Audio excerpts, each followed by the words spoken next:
بسم اللہ الرحمن الرحیم۔ آج اس ویڈیو میں آپ کو عورتوں کا نامحرم مردوں سے اختلاط یعنی ملنا جلنا اور بات چیت کرنا کے بارے میں بتانے جا رہی ہوں۔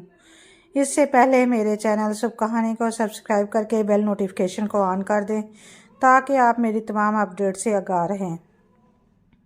عورتوں کے نامحرم مردوں سے ملنے جلنے اور اختلاط کی ہمارے معاشرے میں دو صورتیں رائج ہیں۔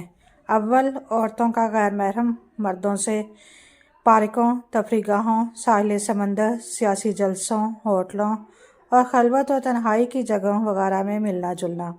اس ملنے جلنے اور اختلاط کے فتنے و فساد اور بے روی کا سبب ہونے میں کوئی اشکال نہیں۔ ہر معقول شخص اسے غلط اور ناجائز سمجھتا ہے۔ دوم، عورتوں کا غیر مردوں سے تعلیمی اداروں، کالج، یونیورسٹیوں، دفاتر، ہسپتال اور تقاریب میں ملنا جلنا۔ اس حوالے سے بھی دو طرح کی آراء پائی جاتی ہیں۔ نمبر 1، بعض لوگوں کا خیال ہے کہ نامحرم مرد اور عورت کا اس صورت میں ملنا جلنا اور اختلاط کسی بھی قسم کے فتنے، فساد، بے روی اور بے حیائی کا سبب نہیں۔ نمبر 2، دیگر حضرات کا کہنا ہے کہ اس ملنے جلنے میں فتنہ، فساد اور بے روی کے 100% امکانات بلکہ بدکاری کے ہزاروں واقعات ریکارڈ پر موجود ہیں۔ اب ہم جائزہ لیتے ہیں کہ شریعت مطہرہ اس بارے میں کیا کہتی ہے۔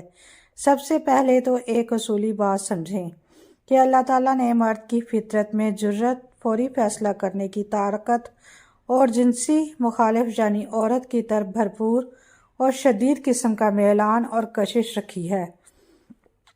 اسی طرح خالق کائنات میں عورت کی فطرت میں نزاکت، کمزوری، ہنگامی حالت میں گھبرا جانا، فوری فیصلہ کرنے کی قوت سے محرومی کے ساتھ جنسی مخالف یعنی مردوں کی طرف میلان اور کشش رکھی ہے۔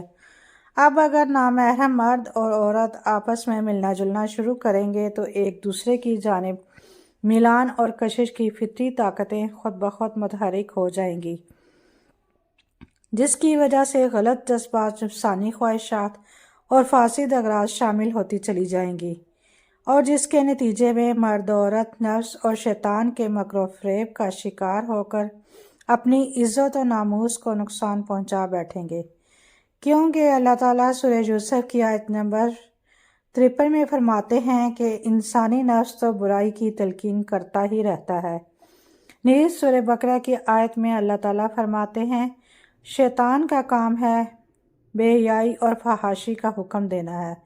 یہی وجہ ہے کہ شریعت مطہرہ فساد و برائی کے اسباب کے سبب مرد و عورت کو نفس اور شیطان کے مکر و فریب سے بچانے کے لیے ان تمام راستوں کو بند کرتی ہے جہاں نامحرم مرد اور عورت کی اختلاط کی کوئی بھی صورت بنتی ہو۔